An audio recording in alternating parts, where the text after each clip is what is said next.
There's actually something really dangerous in a lot of neighborhoods in Florida that presents a very high risk of drowning, and that's retention ponds.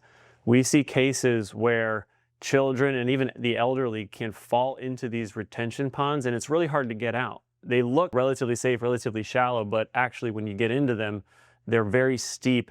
And what happens is they're supposed to be at an angle, like a kind of a gradual angle, but what happens a lot of times, these developers don't comply with the rules, and so there's this really steep drop off.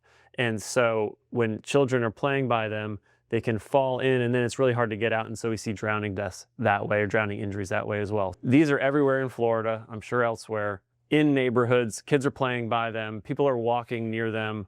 And so it's just important to, number one, understand that they present a drowning risk, because a lot of people don't realize that, and how that works. If your kids are going to be out in a neighborhood where there is a retention pond, just make sure you're aware of that risk. If you can supervise them while they're near the retention pond, all the better. If you can prevent them from going near the retention pond, even better.